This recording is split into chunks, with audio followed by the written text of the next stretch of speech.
kind of hurts back here with the kettlebell. It's going to. If you've never held the kettlebell back there, it will. You've got to callus towards that. So something you guys can do that you can do at home for that, or even in here, is just take a small hand towel and you just put it through your back.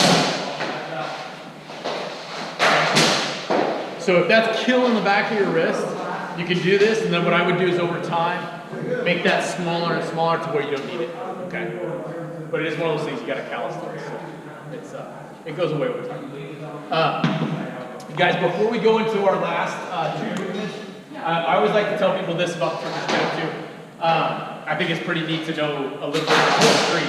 This movement goes back over 400 years, okay? Now, 400 years ago, it was only your military that was working out, okay? And it was only men that would go into the gym. Well, a young man would go into the gym. The Turkish Kettlebell was the only thing he was given to do until he was deemed mastering it. They deemed the young man mastering it when he could do roughly 100 pounds in one hand, okay? So imagine Eric wouldn't let you do anything else. You weren't able to do squats, deadlifts, nothing until you could do what you just did with 100 pounds in one hand. It'd be pretty crazy, wouldn't it? Okay. Now, I'm not saying that you guys have to strive for that kind of strength, but it is kind of neat to know that. And also, if you guys know history at all, our warriors back then were a lot different than they are today. They were a lot more physical. So, anyways, the last thing that we're going to work on, guys, is two movements that will be, in essence, one. Hey, you want to grab that belt?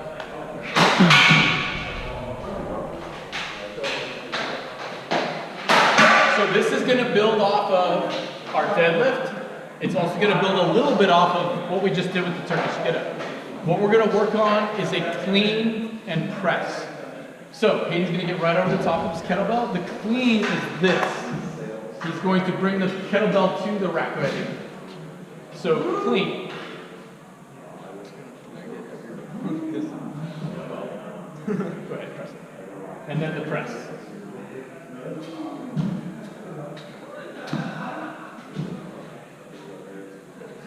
So go ahead and do a few reps. Now guys, notice when he pulls from the ground, he has a deadlift position. And part of when he brings the kettlebell to this position, which is called the rack, it's not the arm lifting it there, okay?